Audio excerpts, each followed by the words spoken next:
wouldn't it be amazing if one day you didn't have to raise venture capital financing? All of your science, all of your operational costs come from DeFi fees. It would transform how we do science, right? Genesys Labs was born out of an experiment that we did on Pump Science. And so what that enabled us to do was to prove that community science can actually work. So what we are trying to build is an incubator model where we support researchers, projects, founders to tokenize projects, maybe for the first time, and we help them to do so in an effective way. There's one AI agent called Bard AI, and essentially what it is a hypothesis engine. So it can produce novel hypotheses just by surfing these knowledge graphs that are built from a domain of research papers. Like, most humans on this planet are actually not that creative.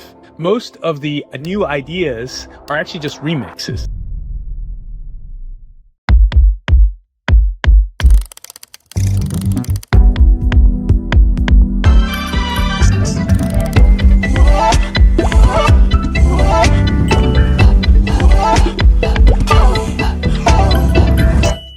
Hi, everyone, and welcome to DeSci Pilled. I'm your host, Ryan Bethencourt, and I'm delighted to have the co-founding team of Genesys Labs here today. As a quick reminder, never medical or financial advice, purely edutainment. And so without further ado, I'm excited to introduce Rahim and Andrew. Rahim, would you like to give a little bit of background on yourself and how you both met and came up with the idea of Genesys Labs? Absolutely. Thanks for having us, Ryan. Pleased to be here. So my background very quickly is I've got a bachelor's degree in biotechnology. I'm very interested in the scientific field. I realized fairly early on, maybe I don't have the patience to do the science, because, it can take a while to bring science to life. And so I transitioned to big pharma, marketing and sales for a few years, and then went on the journey into DeSci and crypto. And that's where, of course, I met Andrew via the Molecule DeSci EDU program. Amazing. And what would you say, has been one of the most interesting things you've learned about your journey on DeSci? Because I think a lot of us are still on that journey, right? We're still kind of like, what is DeSci? I think we're still answering that question. So any insights? It's really interesting. I think one thing that DeSci has really cracked well is how to crowdfund in a permissionless way and fund some really interesting science, areas that are not necessarily focused on by academia or big pharma because maybe they don't have a obvious commercial angle. And so we've done that quite well. I think next steps are how do we maintain that momentum, and also how we bring in more researchers and people who are maybe not crypto native to be able to do more science. And we'll get onto all of that, I'm sure, during this conversation. And I love, the term permissionless science. Like Adam Draper is the first person I remember mentioning that. So he's the co-founder of Boost VC and a big supporter of decentralized science. And so that's just very exciting. So thank you, Rahim. Andrew, would love to hear a little bit more about your background, and also I know you've been heavily involved in DeSci too. So one of my favorite things too is the power of psychedelics. So could you tell us a little bit about yourself? Yeah. I guess my first introduction to decentralized science without hearing the term was my exploration of psychedelics in both an academic and experiential way. Looking at pages like Arrowid, which is a prototype that we've used to model decentralized science. Arrowid being a forum that people have posted trip reports on a wide number of research chemicals and classic psychedelics to engage this citizen science initiative during this age of prohibition. So I actually created my own major at The Ohio State University to study entheogenic science, entheogen being a plant that has some psychoactive molecules that are oftentimes used for spiritual or therapeutic purposes. And so that adventure in academia led me down this path of questioning not only the academic model, because some of the questions that I had through psychedelics aren't really studied through the academic model, and then brought me to decide not to pursue academia as a career, but instead to go into professional life, and then made my way into DeSci through one of the first bio DAOs, PsyDAO, the psychedelic DAO, progressing psychedelic science and art through the blockchain. And by the way, Andrew, it's worth noting as well, like PsyDAO have been on a tear with IP NFTs recently, right? I noticed there was a new one that just came out. And so they've been doing some really interesting research too.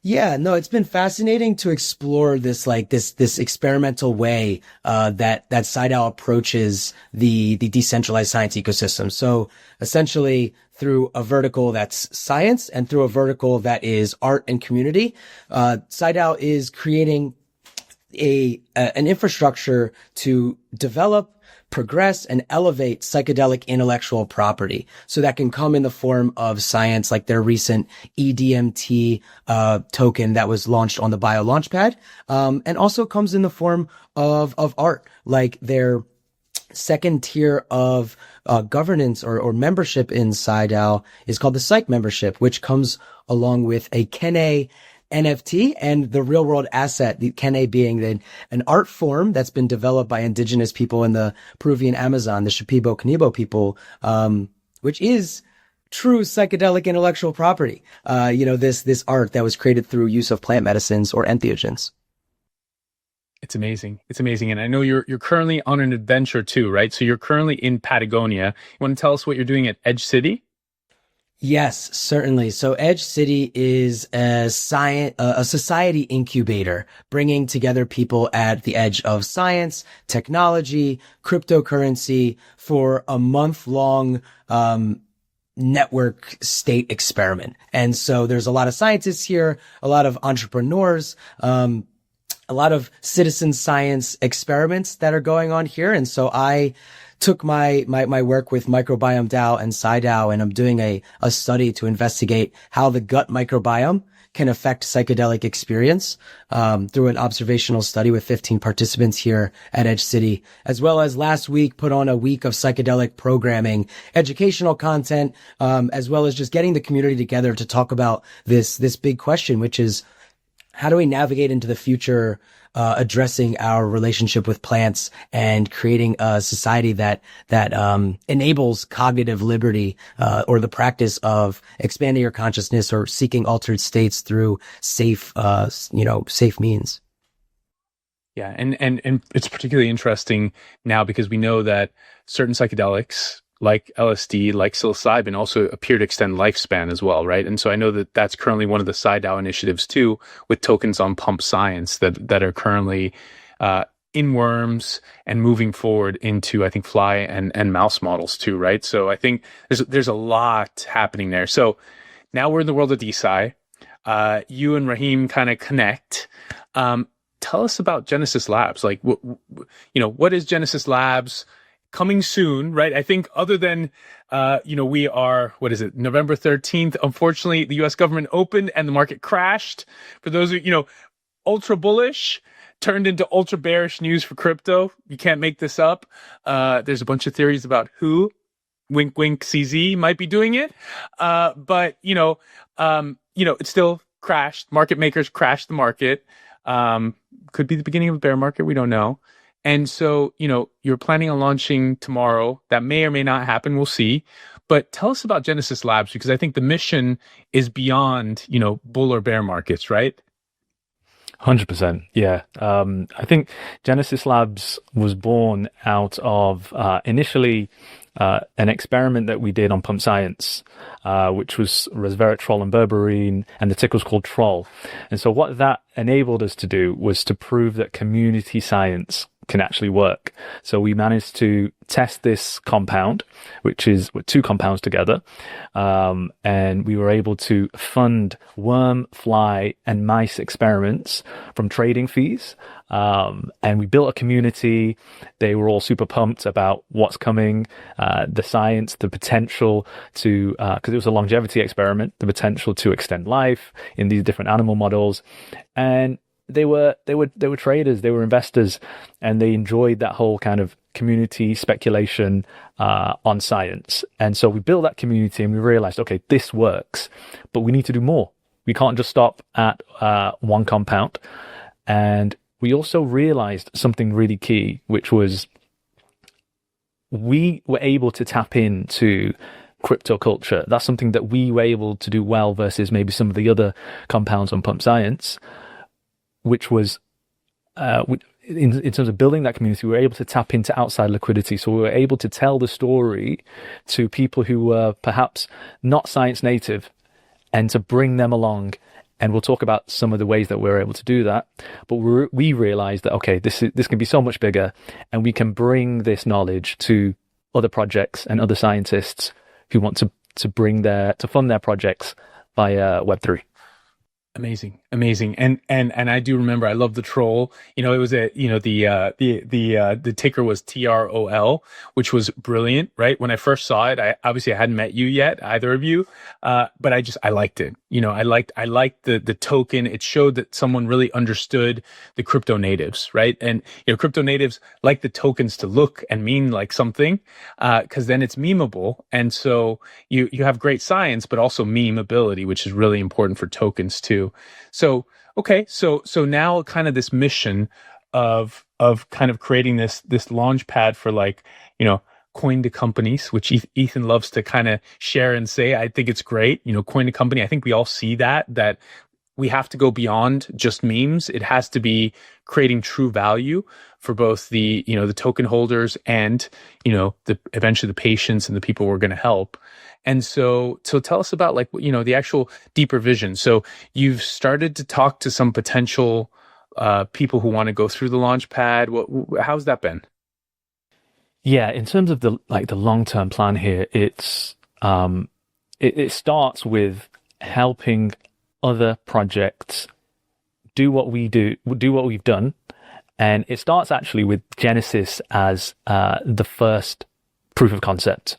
So what we are trying to build is an incubator model where we support researchers, projects, founders to tokenize projects, maybe for the first time, or maybe they've tokenized and launched other projects, but not necessarily DeSci projects.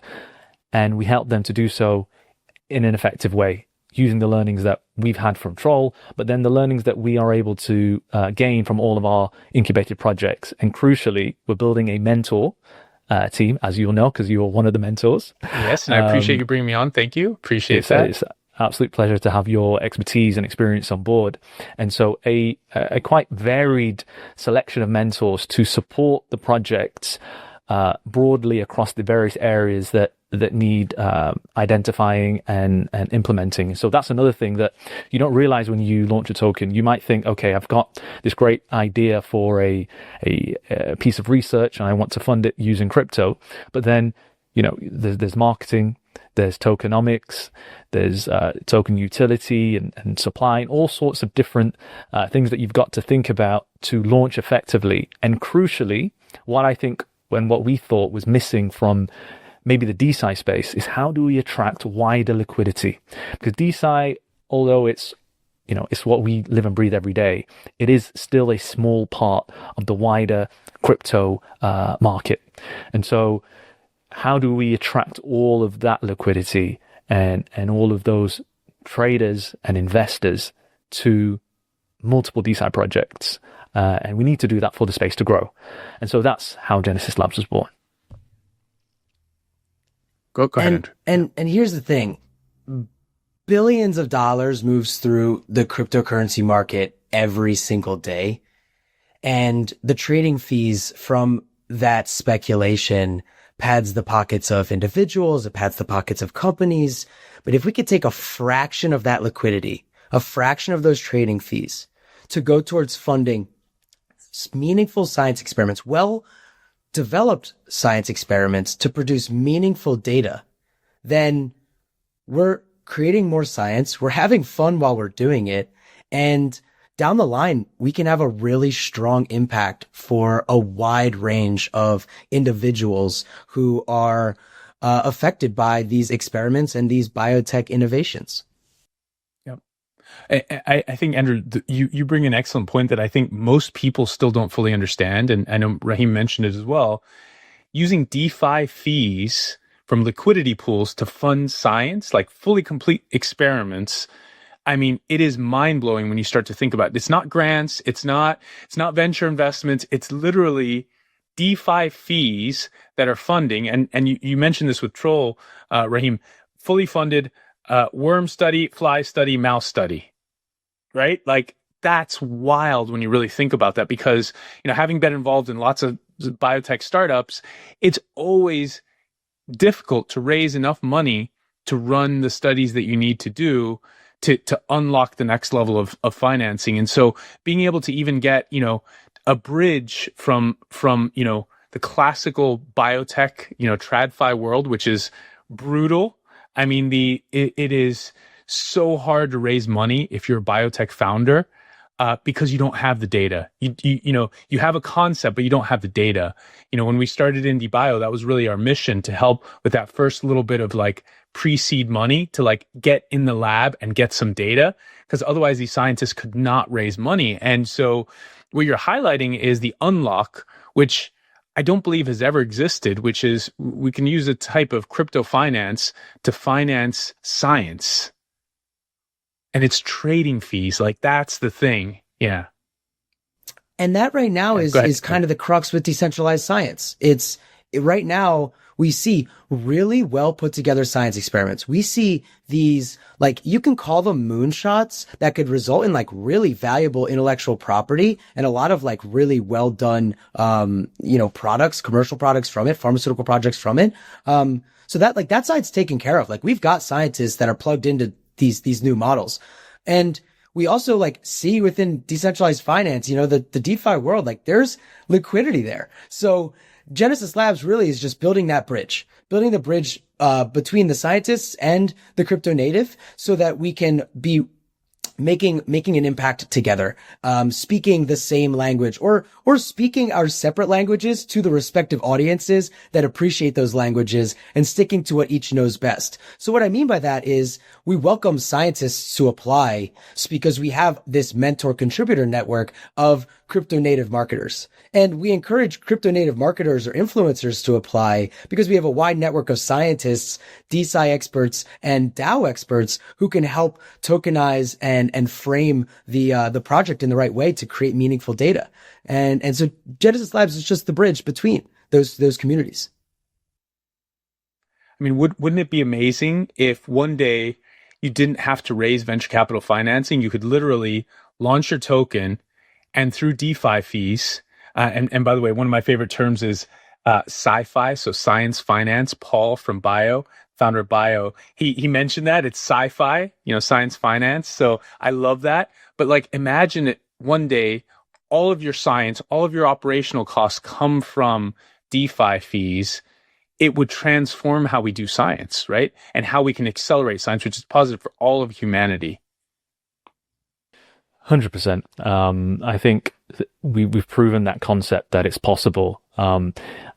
I think we've spoken about it already, but the challenge then is, how do we get someone to come along who maybe hasn't had the experience? Because we need to widen that net. And you talked about it before, is the language, the various languages. So you've got the scientific world that speaks a certain language, and then you've got the crypto degens maybe that speak a completely different language. And often it may be off-putting for one to enter the world of the other. And so, as Andrew mentioned, we're the bridge. And I think it's revolutionary, but we just need to help more people to come along and do more science. And another point to mention on Genesys, my thinking was always around, okay, even me as an investor into DeSci, am I backing the right horse? And I'm speaking from a scientific perspective, because science is uncertain. This experiment might fail. This project might not reach the endpoints that we expect it to reach. But what Genesys is allowing is an incubator that takes a stake, scientifically speaking, in multiple different forms of research or research areas. And so if you want to support DeSci more broadly, and you want to support this movement, then you can do so and have, I don't want to use the wrong word, but perhaps alignment with multiple different experiments. and do so in a way that's fun and exciting, and that's what we're trying to bring to the table with Genesys. And fun, Rahim, is part of it, right? Because we love this. Like it is fun, right? When you bet on something you believe in and it does well, it's really fun. It sucks when it doesn't, but that's part of the game. I think for those of us that are more crypto native, I think there are a lot of scientists still coming into the space. It's like you have to like 0 or 1 are both possible. So like that's part of the fun, but it's also really, you have to just, bet what you're willing to lose, right? And so if you get out a great upside, great. Like that's a really nice thing. So, now you've been talking to some teams. How has that been? How's it been talking to some teams that want to build like DeSci on Solana? Yeah, super interesting. So we're getting a mix of different kind of projects and founders, and it's going to be insightful to see which do better than others and where we find our sweet spot. So a couple of examples are, just like we've been describing, is a really credible research team in something like longevity science. They've got all the right links. They've got their own lab. But they've had no experience really, or very little experience with crypto.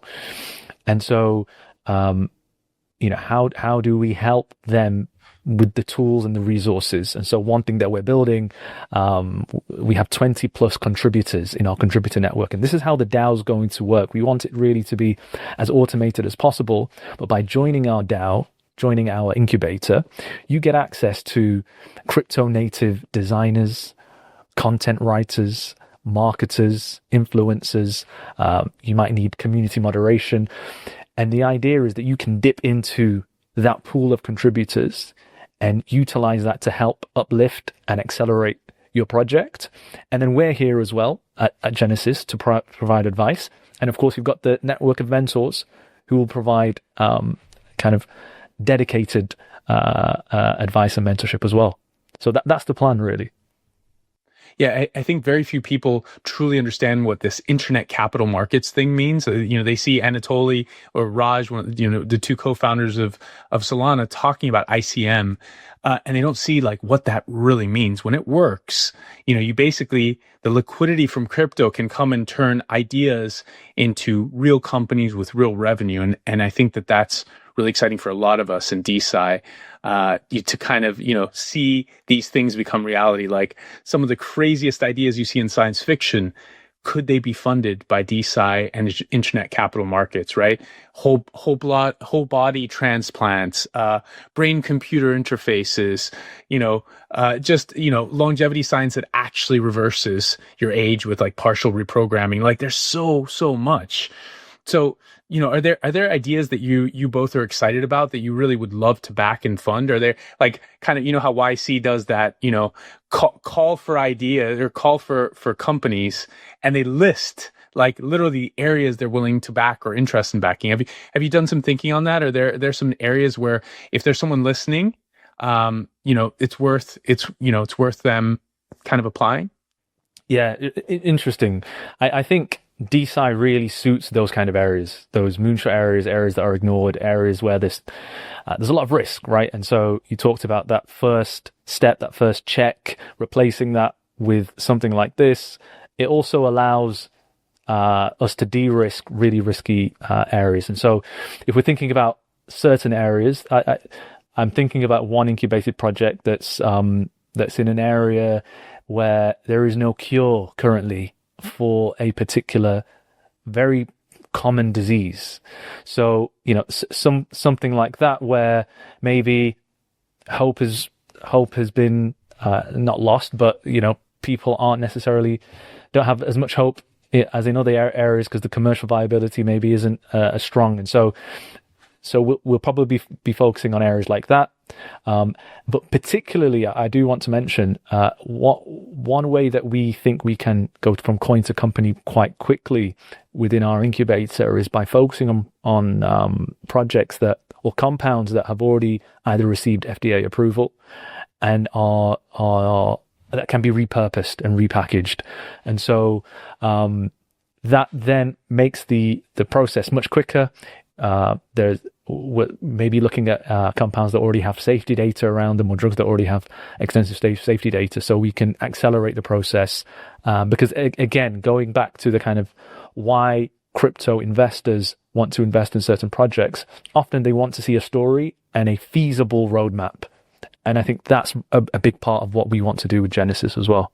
Yeah, I think that's a great point. Like things that are already approved, maybe ways of getting to DTC, so things that can be available sooner rather than later, so you can get to revenue. Because I think that that's one of the challenges, right? Like getting native crypto traders to wait years to see progress. I think they would much rather see something much closer to market, right? And I think that's it sounds like that's kind of the direction that you're thinking about, approved drugs that can be repurposed maybe, and then maybe like direct to consumer. So supplements that actually have honestly therapeutic type benefits, right? Which we've seen with some things. One of my favorite examples is actually fish oils. Fish oils are used for cardiovascular risk. They got approved. So you can actually buy fish oils in the store, or you can actually get a prescription for fish oils, high potency fish oils.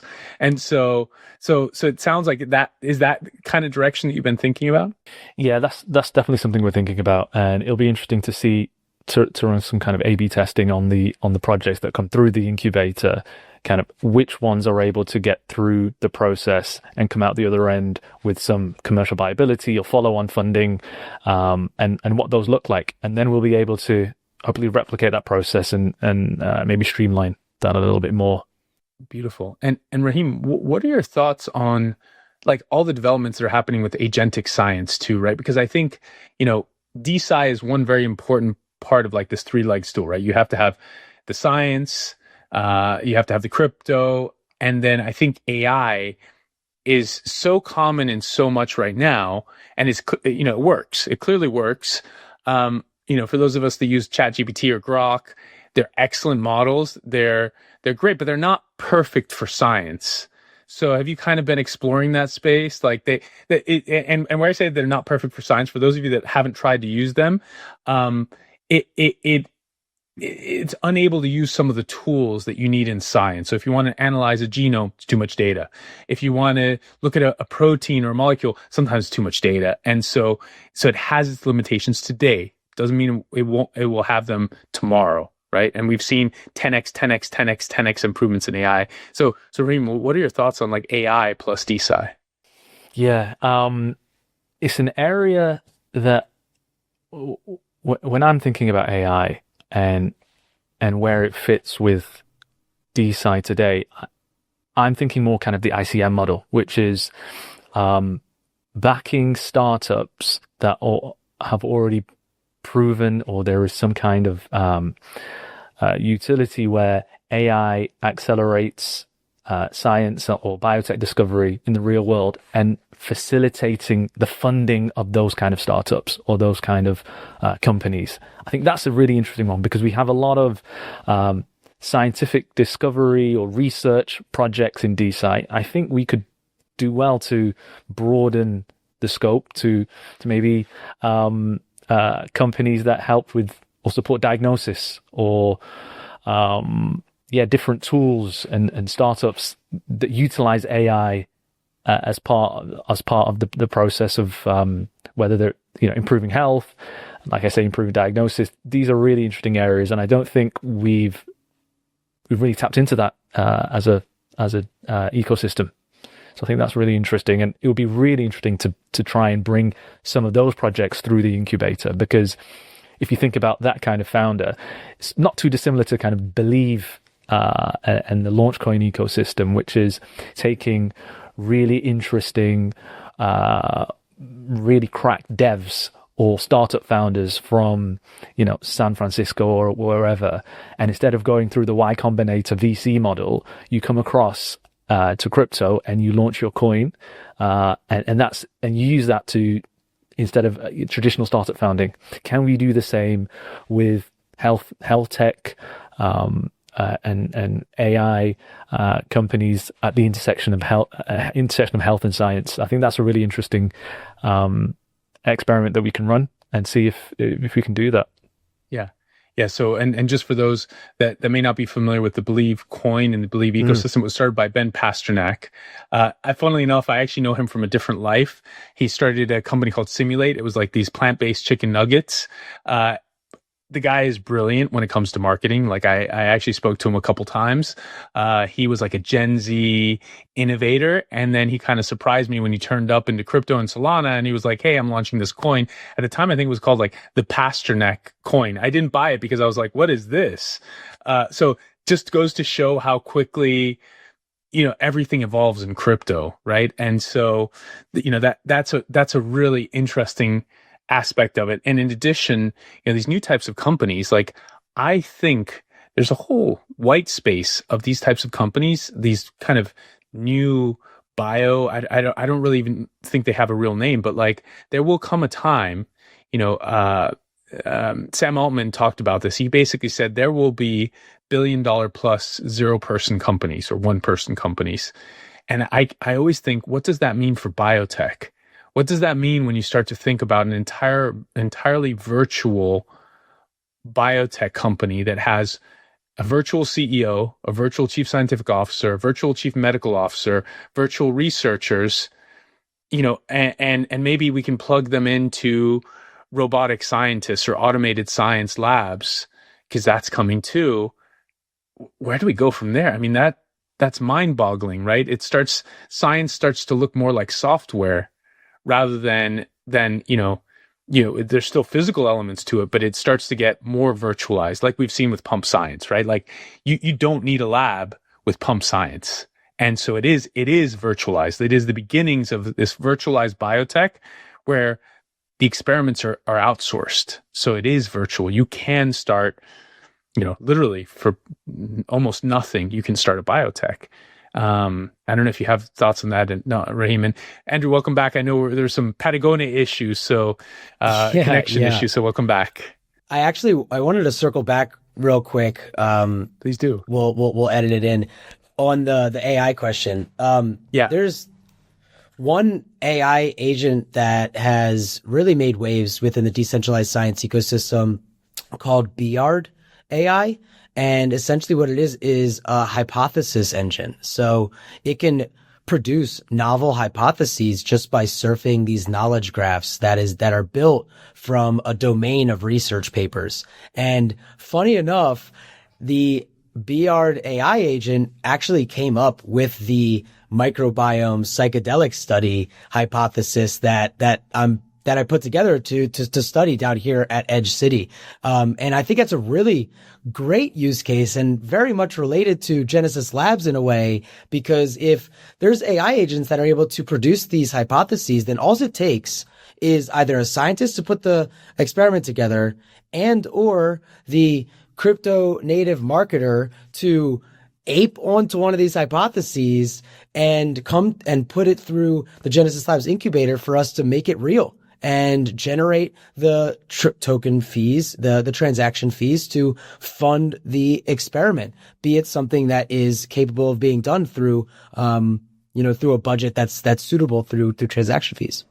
Amazing, Andrew. So tell us a bit more. So what did Biard say? So it looked at the knowledge graph and it said, hey, by the way, no one's really looking at this intersection, or they have, but it hasn't. How did that work? Yeah. The way that I've heard it described to me from Jay, one of the lead devs who's helped create the Biard as well as I believe it's called Hypergraph. Essentially, what the Biard AI agent does is surf these knowledge graphs. So what it found was that there's a connection through these nodes between psilocybin mushrooms and the gut microbiome, specifically because psilocybin mushrooms have psilocybin, but that's not the active component that makes us trip. It's actually psilocin, which is produced by I believe, a dephosphorylation process within the metabolism to go from psilocybin to psilocin, which is the active component that makes us have the psychedelic experience. And within the gut microbiome, there are also gut microbiota, gut bacteria that can aid in this dephosphorylation process that can break down psilocybin into psilocin. So theoretically, if you have more of this bacteria in your gut, then maybe you have a quicker onset of the psychedelic experience. Maybe you have a more intense experience. Maybe the duration is shorter or longer, depending on how much of this microbiota that you have present in the gut. So kind of in an effort to get more towards this personalized, therapeutic intervention, we can maybe make some prebiotic, probiotic commercial product, or maybe just like have a little bit more of an understanding of how somebody's going to react to a psilocybin therapy, based on their composition of their gut microbiome. I mean, that sounds like pure white space, right? Pure innovation white space right in front of you. Like, what is that interplay? Like, what is that like, what are the metabolites? And might change the metabolites of the microbiome as well, and the behavior of the microbiome. And it's such an emerging field of research just in general within microbiome research, this gut-brain axis, that your brain, that your mind can modulate how your microbiome is changes or what it's composed of, and how the microbiome can affect your mental space. And so, yeah, like this is something that is extremely innovative. And this is one of so many hypotheses that Biard is consistently finding. And then the question is just like, who and with what money? And boom, that's where Genesys Labs can be valuable. It's by the way, hearing this, Andrew, is like, to me, is like music to my ears, because I remember, I had to do it the old fashioned way. I used to go to universities, and I would talk to the PhDs and the postdocs, and I would say, hey, by the way, if you can't get a grant for your research and it has some commercial application, you should apply to an accelerator. And the scientists were like, oh, I don't know, it sounds too good to be true. And their professors would be like, that's a scam. There's no such thing as free money. Now it's like, literally, the AI is helping you pinpoint fascinating areas in the knowledge graph, which totally makes sense, right? Because we know that the human mind, especially, I talked with some of the SpineDAO team, Vincent from SpineDAO and some of the other SpineDAO team, and they told me they were like, just in their field of like spinal research and neuromuscular spinal research, there were like 100 papers coming out every day. Right. And it's just impossible for a human mind. And that's like in spine research. That's not even like, microbiome research, psychedelics. These two fields rarely touch. And so being able to like draw insights from that is just, it's something that's probably beyond most human minds. Yeah. And so like, how will that accelerate ideas, hypothesis, and execution? Yeah, right? And it's fascinating too, because most, if not all, research papers that are well put together have a part in the towards the end, areas of future study.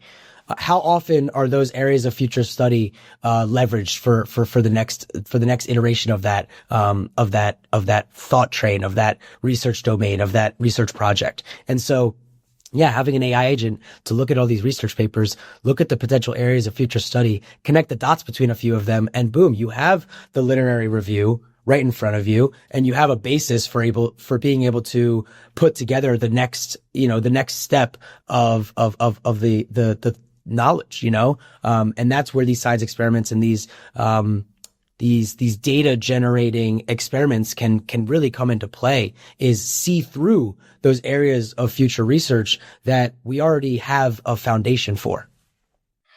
That's fascinating. I wanted to add like an insight. So I've been diving very deep into like these ML models, and like, are they actually creative? Can they come up with new ideas?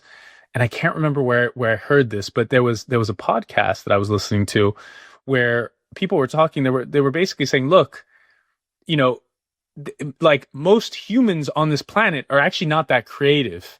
Most of the new ideas are actually just remixes. Like, it is very rare that you come across a Picasso or, someone that is truly a unique thinker. You can count them on literally your hand, like the people that genuinely can come out with entirely new ideas.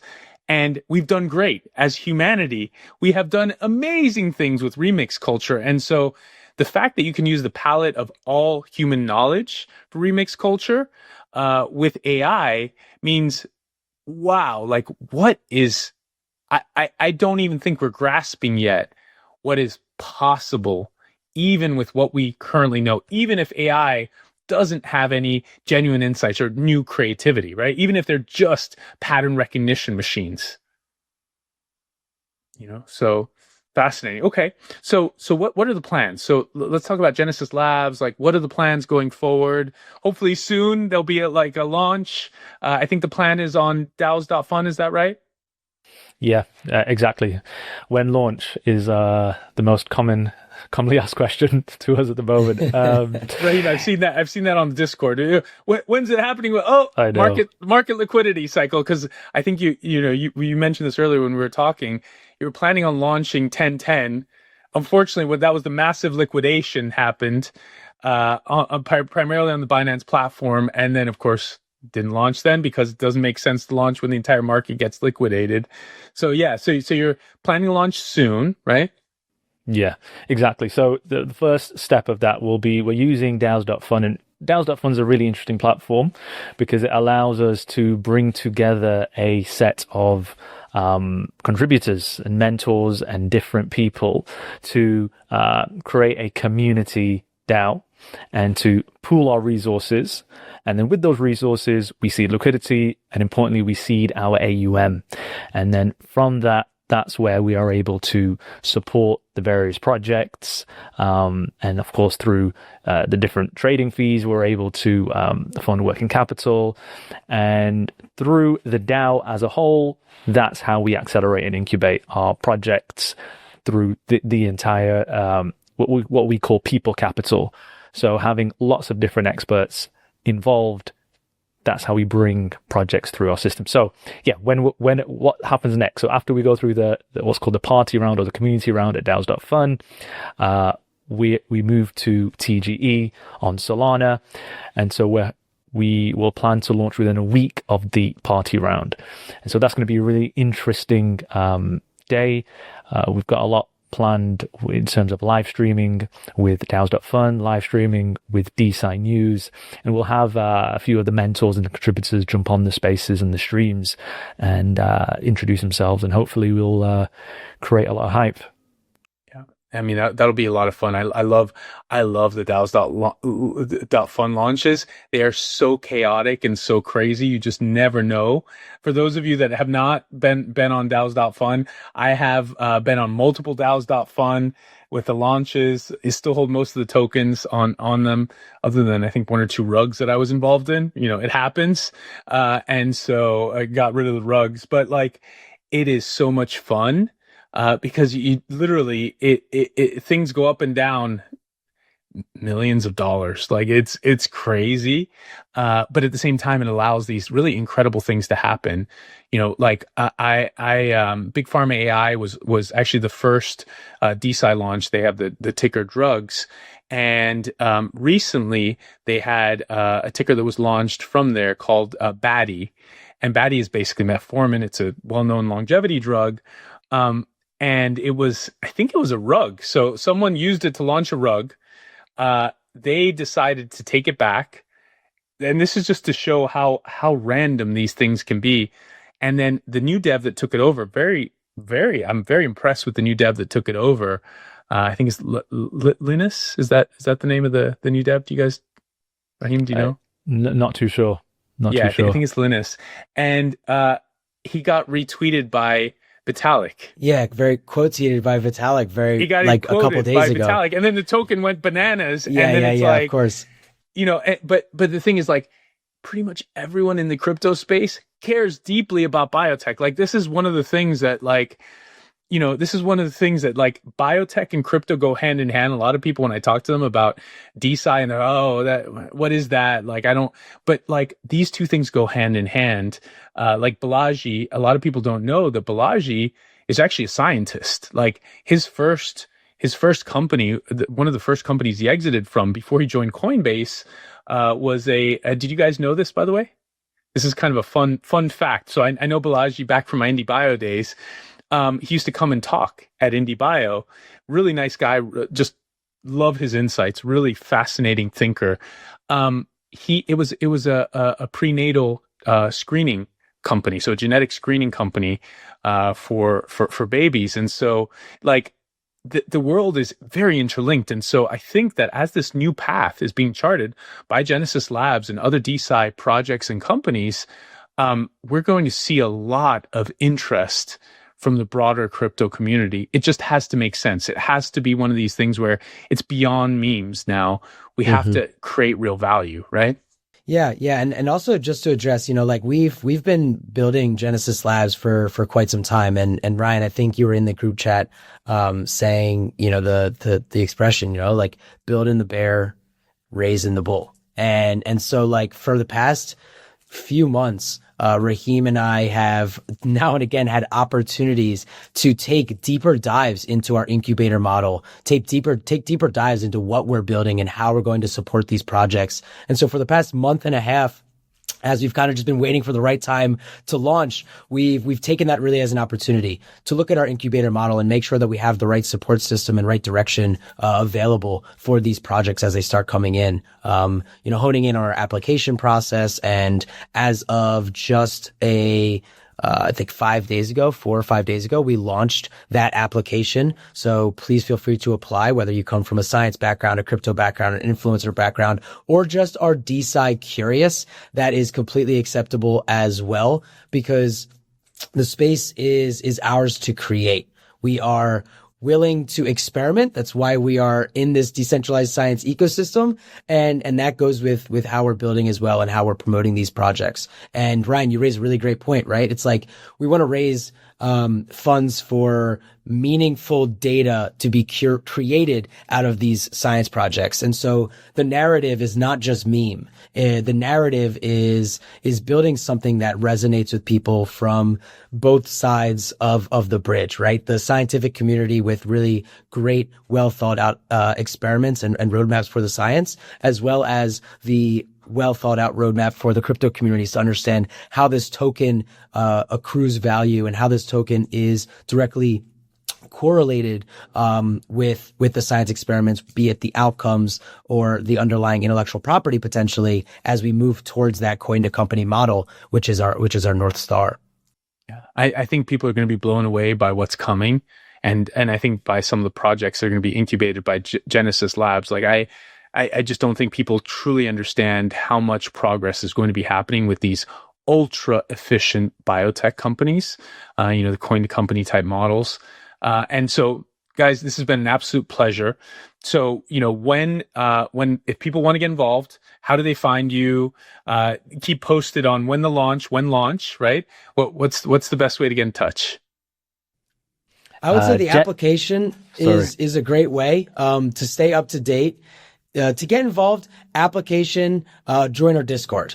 Application awesome. If you want a project to go through the Genesys Labs Incubator, Discord if you feel as though you can contribute to the Genesys Labs DAO, and to stay updated on how we're launching, when we're launching, the projects that are coming through. Our X is also, well populated with information, as is critical in any ecosystem within the crypto community.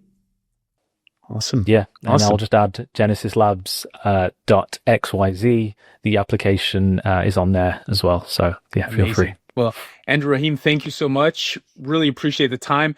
Extra excited for the launch of Genesys Labs. I will be participating, and looking forward to hopefully doing a follow-up episode with all the projects that you've launched. Absolutely. All right. Thank you, guys. Take care. Bye.